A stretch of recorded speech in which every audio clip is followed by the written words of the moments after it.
संस्कृत ज्ञान गंगा में आपका स्वागत करता हूं।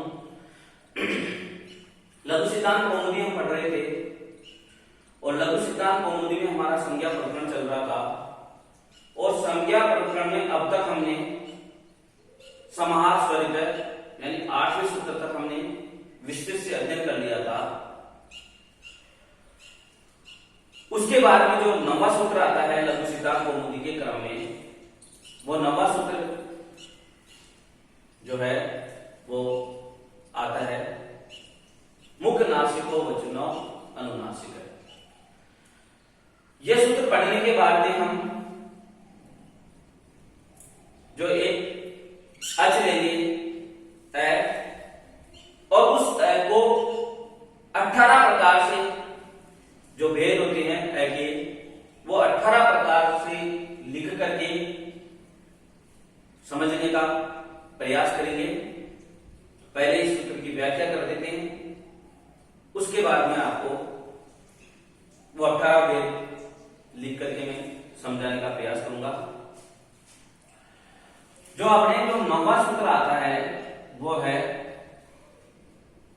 मुख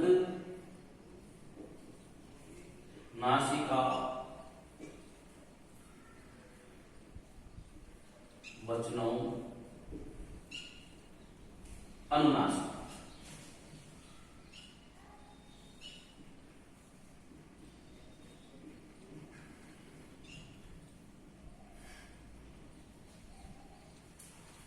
मुख नासिका वचनों अनुनासिक, इसकी वृत्ति इस प्रकार से मिलती है। मुख सहित नासिकयो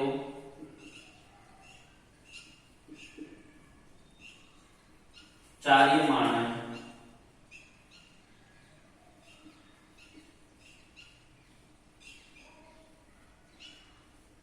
उच्चार्यमाणो, मुख सहित नासिकयो उच्चार्यमाणो वर्णो अनुनासिक संज्ञा स्यात्। वर्णो अनुनासिक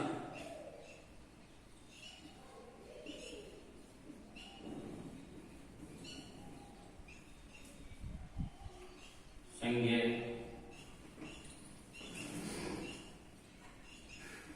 स्यात्। इस प्रकार से लघु सिद्धांत कौमुदी में इस सूत्र की वृत्ति मिलती है। यह सूत्र कहता है कि मुख सहित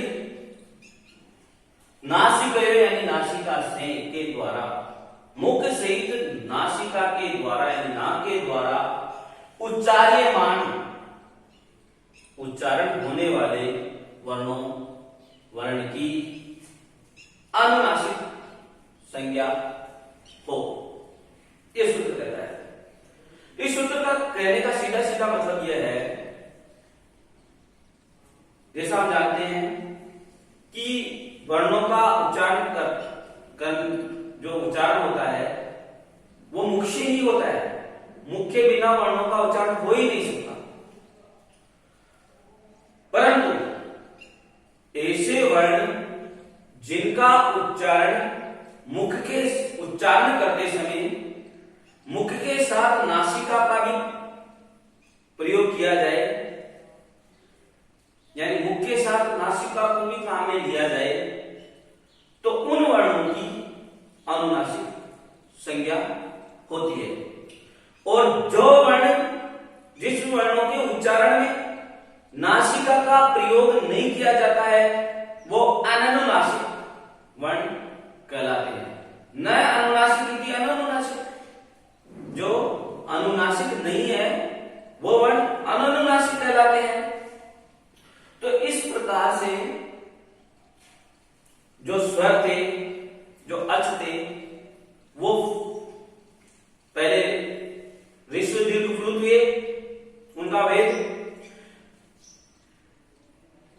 और उसके बाद में उनके भेद जो सामने आए वो उदात्त अनुदात्त स्वरित यानी वो ऋस्व दीर्घ प्लुत जो विभाजन हुआ था वो प्रत्येक के 3-3 उदात्त अनुदात्त और स्वर इस प्रकार से होकर के 9 भेद हो गए थे अचों के। उसके बाद में अनुनासिक और अनानुनासिक ये 2 प्रकार के भेद होकर के प्रत्येक के और 18 प्रकार के जो भेद हो गए हैं उन भेदों को 18 ही प्रकार को हम समझने का प्रयास करते हैं। उससे पहले मैं आपको एक बात बता दूं कि जो ऋस्व दीर्घ प्लुत उकालोज ऋस्व दीर्घ प्लुत जो सूत्र आया था वो सूत्र काल के अनुसार समय के अनुसार 3 प्रकार का भेद करता है। वो सूत्र जो था वो समय के अनुसार अचों का भेद करता है ऋस्व दीर्घ प्लुत। उसके बाद में जो सूत्र आए उदात्त अनुदात्त स्वरित उच्चैरुदात्त है नीचैरुदात्त है और समाहार स्वरित है। ये जो सूत्र आए ये स्वर को उच्चारण की दृष्टि से भेद करते हैं। इसके बाद में जो ये सूत्र आया मुख नासिका वचनो अनुनासिक ये सूत्र नासिका की दृष्टि से 2 प्रकार के भेद करता है। इसका मतलब एक अनुनासिक और एक अननुनासिक। इस प्रकार से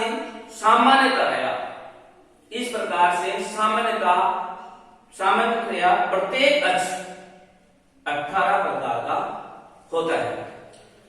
इसके बाद में जो आगे बढ़ती हुई लिखा हुआ है उसके बाद में जो विशेष प्रकार से इनके भेद बताए गए हैं विशेष भेद वो हम बाद में पढ़ेंगे।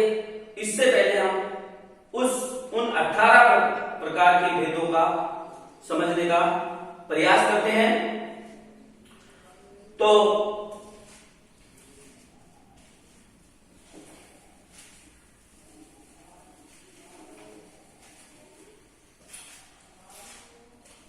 हमने जो काल के अनुसार सबसे पहले अचों का विभाजन हुआ भेद हुआ वो 3 हुए। एक हुआ ऋस्व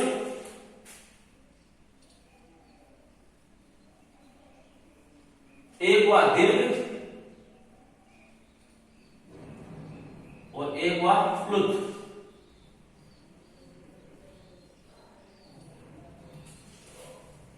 अब ऋस्व जो है उसके 6 भेद हुए दीर्घ के 6 भेद हुए और प्लुत के भी 6 भेद हुए।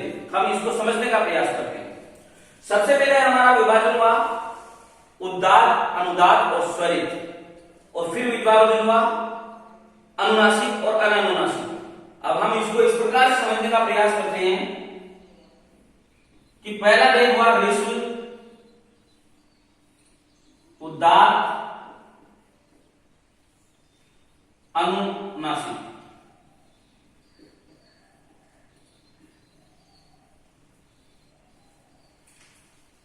दूसरा भेद हुआ ऋस्व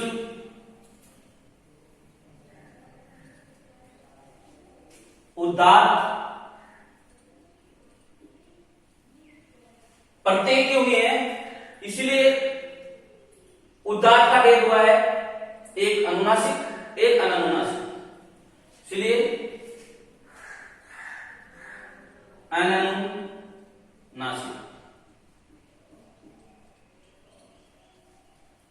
तीसरा भेद हुआ ऋस्व उदात्त के दोनों भेद हो गए।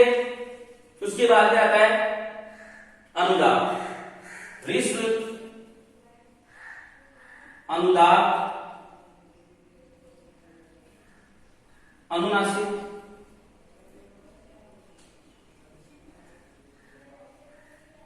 चौथा भेद हुआ ऋस्व उदात्त ऋस्व उदात्त अनुनासिक वो अनुदात्त सही है अनुदात्त अनुनासिक और ऋस्व अनुदात्त अनानुनासिक।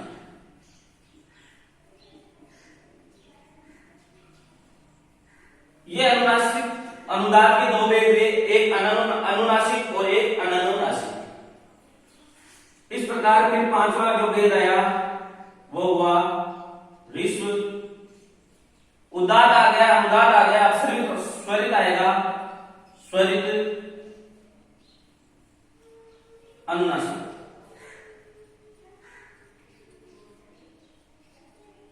और जो छठा भेद आया इसमें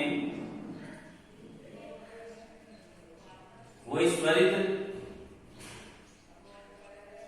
अननुनासिक।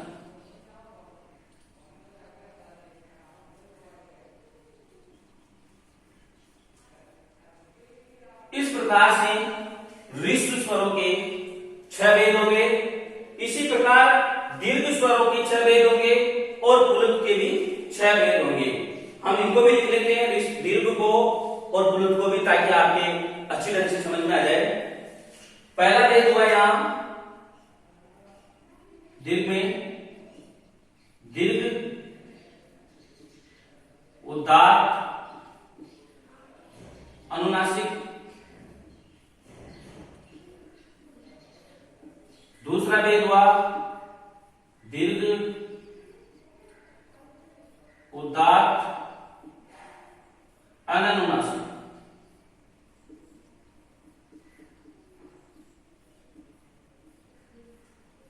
तीसरा भेद हुआ दीर्घ अनुदात अनुनासिक।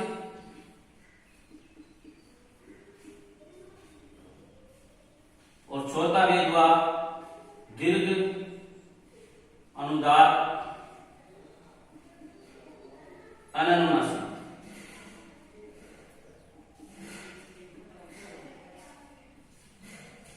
पांचवा भेद हुआ दीर्घ स्वरित अनुनासिक।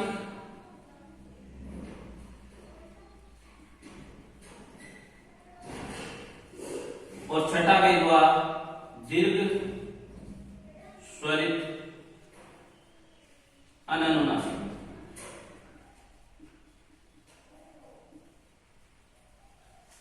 अब पुलुत के भी इसी प्रकार से 6 भेद हो जाएंगे, वो भी मैं लिख देता हूं। प्लुत उदात अनुनासिक।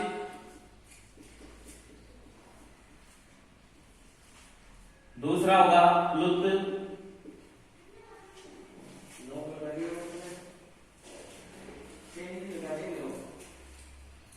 उदात अननुनासिक।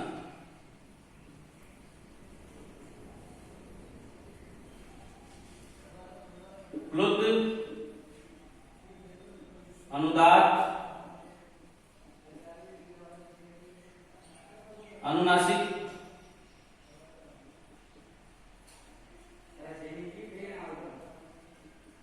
प्लुत अनुदात अननुनासिक।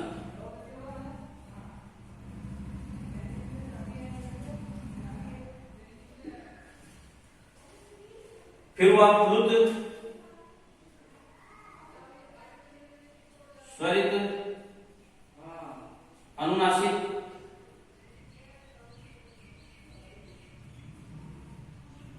और छठा इसका भी विरोध हुआ प्लुत स्वरित अननुनासिक।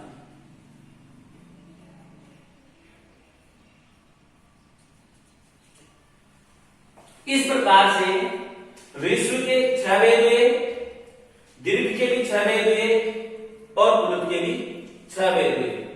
अब हम इन 18 ही वेदों के अ वर्ण को 18 ही वेदों का समझने का प्रयास करेंगे। तो जब हम सबसे पहले लेंगे ऋस्व स्वर, तो ऋस्व स्वर है अ। तो ऋस्व स्वर इस प्रकार से लिखा जाएगा अ। दीर्घ स्वर होगा आ और पुलुत स्वर होगा ये 3 मात्राएं। तो सबसे पहले हम ऋस्व की बात कर रहे हैं, तो ऋस्व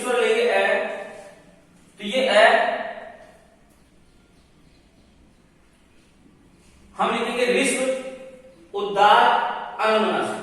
इससे पहले मैं आपको बता दूं कि उदात्त जो स्वर होता है उस स्वर में कोई चिन्ह नहीं होता। उदात्त स्वर में कोई चिन्ह नहीं होता। अनुदात्त स्वर में नीचे आड़ी रेखा होती है। जैसे हम को अनुदात्त दिखाएंगे तो नीचे इस प्रकार से आड़ी रेखा कर देंगे। और जो स्वरित होता है, स्वरित स्वर, उसको दिखाने के लिए ऊपर खड़ी लाइन, यानी जो ये है ये तो अनुदात्त है और ये है ये स्वरित है। ये चिन्ह है इनके, ये वेदों में चलते थे। स्वरों को दिखाने के लिए चिन्ह लगा दिए जाते थे कि ये उदात्त संज्ञक है, इसका उच्चारण उदात्त से होना चाहिए, इसका अनुदात्त से होना चाहिए और इसका स्वरित से होना चाहिए। तो उदात्त को तो छोड़ दिया क्योंकि दो पे लगा दिया तो तीसरे पे लगाने की जरूरत ही नहीं है, यानी पहचान में आ गया। अनुदात्त पे नीचे आड़ी रेखा डाल दी तो पहचान में आ गया ये अनुदात्त है। और स्वरित पे ऊपर खड़ी रेखा कर दी तो पहचान में आ गया कि ये स्वरित है। तो अब जब उदात्त अनुदात्त और स्वरित दो प्रकार के स्वर पहचान में आ गए तो तीसरे प्रकार के अपने आप पहचान में आ जाएगा, क्योंकि जो जिसपे कुछ नहीं लिखा हुआ वो सब उदात्त है। तो हम सबसे पहले ऋस्व लेंगे। ऋस्व स्वर लिया है और उसको उदात्त करेंगे तो इसका मतलब उदात्त बिना किसी चिन्ह वाला उदात्त होता है, यानी उदात्त है। अब इसको अनुनासिक करेंगे तो ये इस प्रकार से अनुनासिक का चिन्ह लगा लेंगे। अब उसके बाद में फिर वापस ऋस्व लेंगे, ऋस्व स्वर, ये ऋस्व ले लिया। अब उसके बाद में उदात्त, तो उदात्त में कुछ भी नहीं रखा। अब अनुनासिक, यानी इसको अनुनासिक नहीं करना है, इसका मतलब ये इसी प्रकार से लिखा जाएगा। उसके बाद में हम चलेंगे ऋस्व अनुदात्त। ऋस्व स्वर लेंगे, वही ले लेंगे। अब इस स्वर को अनुदात्त करेंगे, यानी अनुदात्त मैंने आपको बताया नीचे आड़ी रेखा, तो ये अनुदात्त कर दिया हमने। अब अनुनासिक करना है इस अनुदात्त को भी, तो ये अनुनासिक हमने कर दिया। ऋस्व, फिर वापस ऋस्व स्वर लेना है और अनुदात्त करना है, ये अनुदात्त कर दिया। अनुनासिक यानी इस पे कोई चिन्ह, अनुनासिक यानी अनुनासिक का चिन्ह नहीं लगेगा। इसके बाद में ऋस्व स्वर ले लिया और उसके बाद में हमने किया स्वरित। स्वरित का चिन्ह हमें पता ही है, मैंने बता दिया कि ऊपर खड़ी रेखा, स्वरित कर दिया। और अनुनासिक करना है, इस प्रकार से अनुनासिक का चिन्ह लगा देंगे। ये हो गया ऋस्व स्वरित अनुनासिक।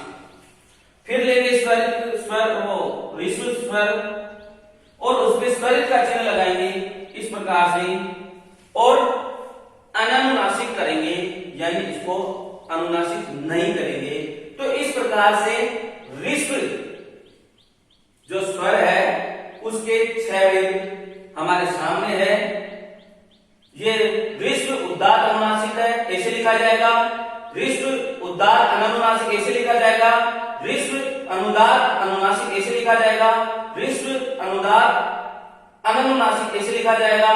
और ऋस्व स्वरित अनुनासिक ऐसे लिखा जाएगा। और ऋस्व स्वरित अनुनासिक इस प्रकार से लिखा जाएगा। मैं ये समझ रहा हूं कि आपके यहां तक बिल्कुल ही पूरा समझ में आ गया होगा। अब हम इसी प्रकार से दीर्घ वर्णों को, दीर्घ जो स्वर हैं उसको देखते हैं। दीर्घ स्वर को लिख करके, तो मैं इसको यहां से मिटा देता हूं ताकि आपके अच्छे से समझ में आए। बोर्ड में ज्यादा जगह नहीं है। अब हम फिर दीर्घ में चलेंगे, दीर्घ के 6 वेद देखेंगे। वही ऐ वर्ण लेंगे। ऐ का दीर्घ वर्ण हम जानते ही है, ये होगा ऐ का दीर्घ आ। हमने वर्ण लिया, उदात्त किया, यानी कोई चिन्ह नहीं लगाना। अब अनुनासिक करेंगे, इसका मतलब ये अनुनासिक का चिन्ह हम लगा देंगे।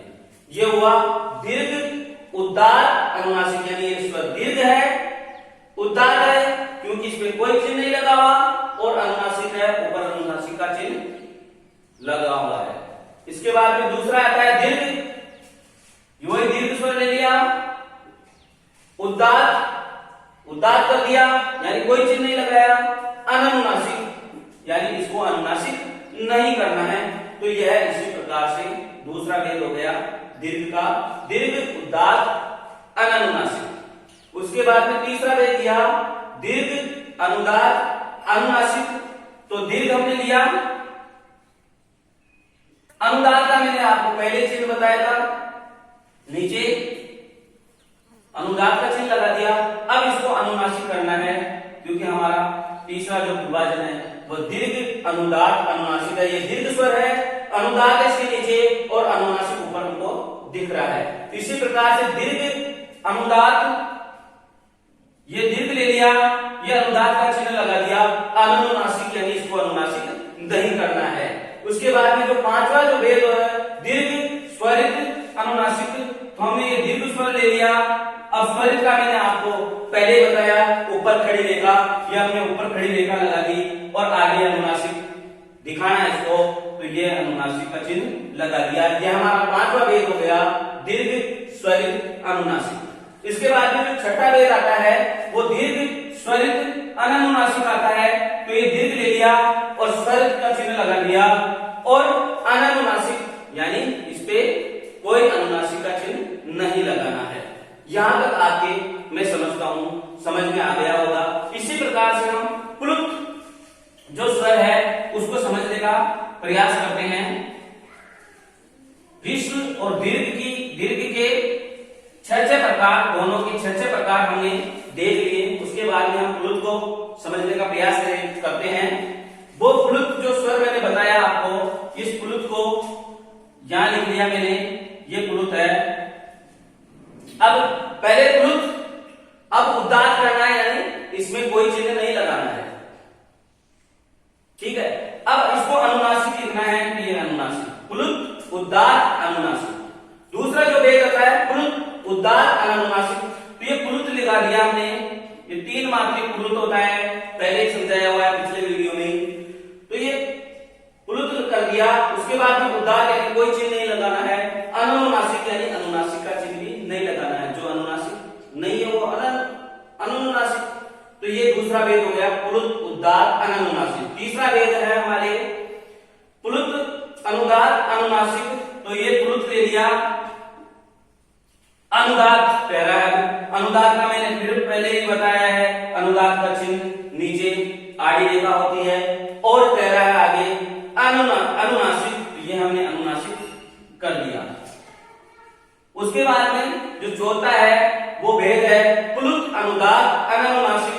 ये प्लुत लिख दिया, अनुदात कर दिया, अनुनासिक यानी इसे अनुनासिक का चिन्ह नहीं लगाना है। उसके बाद में जो पांचवा भेद करना है वो है प्लुत, स्वरित। स्वरित में मैंने पहले बताया ऊपर खड़ी रेखा और अनुनासिक, तो यह अनुनासिक हम चिन्ह लगा लेंगे इस पे। तो ये हो गया प्लुत, स्वरित, अनुनासिक। उसके बाद में जो छठा भेद आता है वो है प्लुत, स्वरित, अनुनासिक। तो ये प्लुत लिखा हमने सबसे पहले वर्ण को प्लुत के रूप में, और अब स्वरित करेंगे, ये स्वरित में खड़ी रेखा कर दिया, और अब इसको अनुनासिक यानी अनुनासिक का चिन्ह नहीं लगाएंगे। इस प्रकार से आप समझ गए होंगे, मुझे विश्वास है कि आपके अब ये जो 18 प्रकार के भेद हैं जो कि वो निश्चित रूप से समझ में आ गया होगा। आज की वीडियो में मैं यहीं पर इसको वीडियो को समाप्त करता हूं। इसके बाद में जो सूत्र आएंगे उस सूत्र को हम अगले वीडियो में देखेंगे।